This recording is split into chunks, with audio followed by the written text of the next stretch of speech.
Bismillahirrahmanirrahim. Assalamualaikum warahmatullahi taala wabarakatuh.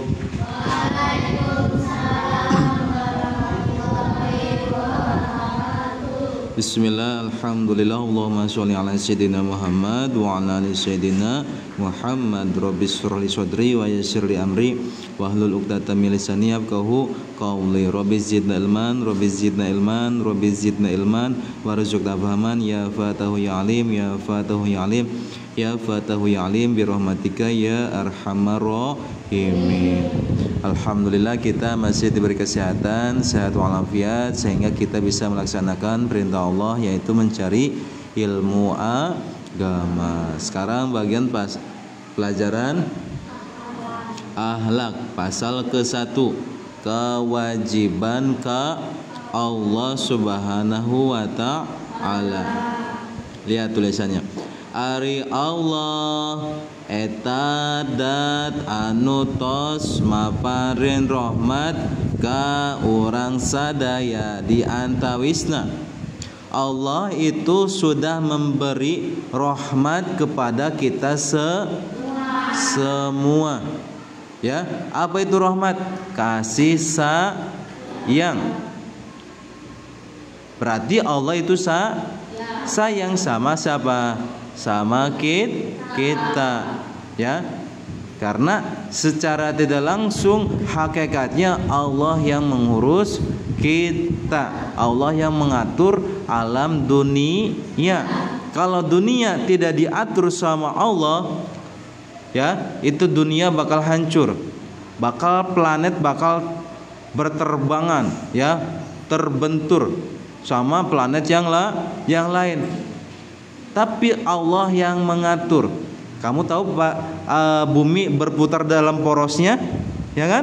Bumi berputar dalam porosnya. Nah itu tuh Allah yang ngatur. Kalau bukan Allah yang ngatur siapa? Profesor, nggak bakal. Ya, makanya kita harus wajib yakini kalau Allah itu Tuhan kita, Tuhan alam semesta. Di antawisnya, di antaranya satu, nyiptakeun kita tina eueuh kana aya, nyiptain manusia dari tidak ada menjadi ada, ya. Ajril lahir tahun 2015. Berarti Azril waktu tahun 2016, 2014 belum ada, belum lahir. Karena lahirnya tahun 2015. Sekarang tahun 2025. Ajril ada enggak? Ada. Nah, nanti tahun 2030 Ajril meninggal ketabrak entok. Ya, misalkan berarti Ajril tadinya tidak ada, lalu diadakan, lalu tidak diadakan lagi. Itu yang namanya baru, yang namanya anyar, ya. Yang baru itu yang pertamanya tidak ada terus ada. Seperti alam dunia ini dunia itu baru. Sebab apa? Dunia tadinya tidak ada, lalu diadakan oleh Allah, lalu nanti dihancurkan ketika hari kiamat. Itu baru. Seperti manusia tadinya tidak ada, lalu diadakan. Kenapa Allah mengadakan manusia? Allah butuh manusia enggak? Ya, Allah mengadakan manusia hanya untuk apa? Beribadah kepada Allah Subhanahu wa taala. Wa ma khalaqtul jinna wal insa illa liya'budun. Tidak semata-mata Allah menciptakan manusia dan jin dan manusia hanya untuk beribadah kepada Allah Subhanahu wa taala. Jadi jin dan manusia hanya untuk beribadah kepada Allah, bukan untuk cari dunia, bukan untuk cari kesenangan. Nanti yang senang, yang hakikatnya senang, yang kekal itu senang di akhirat, karena enggak ada akhirnya. Kalau senang di dunia ada akhirnya, apa? Mati.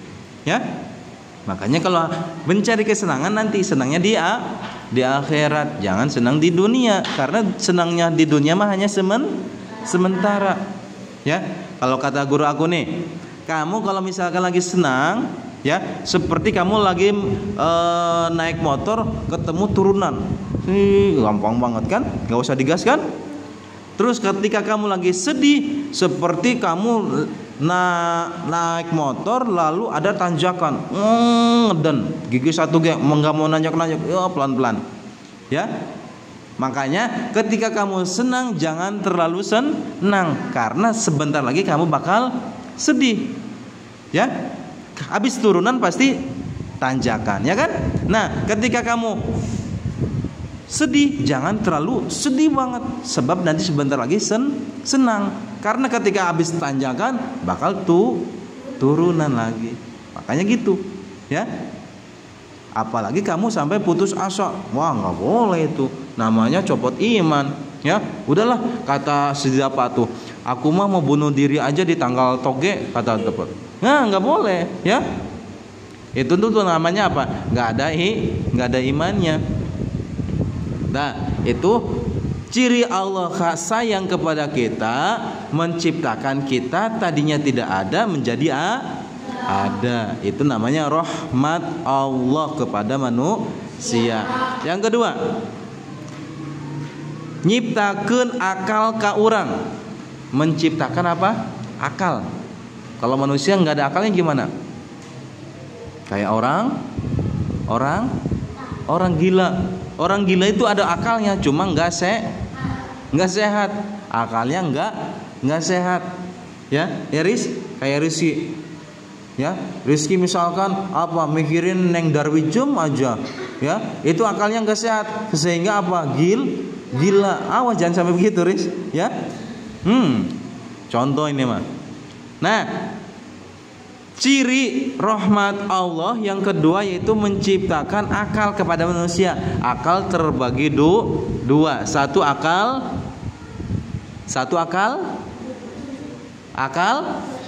goriji. Yang kedua akal tobi'i.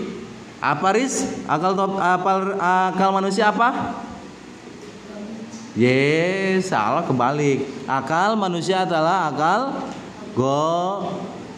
goriji, akalnya manusia. Jangan sampai nih, hey Mar, jangan sampai manusia memakai akalnya hewan. Apa? Jangan sampai manusia memakai akalnya hewan. Hewan akalnya gimana? Ya udah, ya. Segala apa? Segala dimakan, mau haram mau halal, dimakan aja. Yang penting kan kenyang. Nah, itu manusia kalau udah pakai akal hewan, ya. Makanya manusia jangan pengen pakai akal hewan, akalnya manusia aja, akal goriji, ya. Nah, yang kedua akal tobi, akalnya hewan. Hewan mah cuma sayang sama apanya? Sama anaknya. Udah gede, tapi ketika udah besar anaknya dibuang, nggak diaku lagi. Nah, itu adalah akalnya hewan. Anaknya lagi kecil mah ayo disayangin, ya. Yang ngasuhnya ibunya aja, nggak pernah bapaknya. Ayam yang ngasuhnya siapa? Ibunya. Bapaknya kemana? Kawin lagi. Ya. Makanya akal hewan. Ada akal apanya? Ada kasih sayangnya, cuma sebentar. Makanya kata aku juga tadi, jangan pengen make akalnya hewan. Manusia udah makanya akal manusia. Seperti misalkan gini, si Jahed minum yang memabokkan sehingga akalnya rusak. Nah, itu tuh rusak tuh, ketika rusak itu seperti akalnya hewan, ya. Seperti akalnya hewan. Makanya jangan sampai dirusak akal tuh dengan pikiran, dengan cara meminum yang memabokkan, terus apalagi narkoba, itu rusak akalnya, ya. Makanya jaga pergaulan, jangan sampai begitu, ya. Jangan sampai punya teman yang jelek akhlaknya, karena yang akhlaknya jelek itu menular, ya. Akhlak jelek itu menular kayak penyakit. Sekarang Rama temenan sama Dapa, ya. Dapa suka ngomong kasar, ngomong jelek, ngomong kosor lagi, kasar. Ngomong kasar, ngomong jorok. Temenan sama Rama. Ketika dapat mengomongkan, membicarakan kasar atau jorok, terdengar oleh Rama. Oh, ngomongnya gitu. Dipraktekin sama Rama, diulangin lagi omongan dapat tuh. Yang ngomong kasar dibilangin lagi sama Rama. Ya, ngomong apa lagi Rama? Ngomong jorok. Nah, gitu terus menular. Makanya ketika kamu punya teman nih, ya, ketika punya teman jelek akhlaknya, jangan diambil yang jeleknya, ambillah yang bagusnya. Ya. Nah, itu yang kedua. Yang ketiga, maparin hidayah ka urang kana agama Islam. Alhamdulillah kita punya agama Islam. Ya, coba kalau misalkan Umar dilahirkan di rahim orang tua yang mempunyai agamanya agama Kristen, pasti Umar juga jadi beragama Kristen. Ya, Mar? Sekarang dilahirkannya di rahim seorang ibu yang mempunyai agama Islam. Alhamdulillah jadi ikutan agama Islam, ya. Nah, itulah hidayah kepada kita yang sudah memberikan kepada kita menjadi kita beragama Islam. Yang keempat, maparin nikmat soca, nikmat sampean, nikmat cepil, nikmat panangan, nikmat sajabi. Nah, ya, rahmat Allah yang nomor 4 nih, Jis. Hai Jis, ya, memberi apa Jis? Memberi apa? Uang? Bukan. Memberi nikmat soca, ya. Memberi apa? Nikmat soca. Terus apa lagi? Sampean. Terus apa lagi? Cepil. Terus apa lagi? Panangan kepada kita, ya. Makanya kita punya tangan enggak? Kita punya mata? Kita punya kaki? Punya telinga? Nah, itu harus kita syukuri karena itu adalah nikmat, ya. Coba bayangin, Ajril punya mata, Ril punya mata, tapi nggak bisa melihat. Mau nggak, Jril? Nggak mau, ya. Ada matanya tapi nggak bisa melihat. Alip punya kaki tapi nggak bisa pakai jalan, Lip. Mau nggak, Lip? Nggak bisa jalan, nggak bisa main bola, Lip. Nggak bisa naik sepeda. Mau nggak? Nggak mau. Makanya itu harus kita syukuri, ya. Dapat punya tangan nggak dapat? Punya berapa tangannya? 2, kiri kanan. Itu harus kita syukuri. Nih, kata Allah, la in syakartum la azidannakum wa la in kafartum inna adzabila syadid. Ketika kamu diberi nikmat oleh Allah, maka kamu harus syukuran kepada Allah. Kalau kita tidak bersyukur kepada Allah, maka nikmat itu bakal diambil lagi. Sedangkan adab Allah sangat pedih. Tadi siapa yang kasih mata? Kasih tangan siapa? Dapat kasih tangan 2. Kata Allah, "Hei, dapat. Kok tangannya enggak dipergunakan dengan baik sih? Malah buat mukul-mukul orang sih."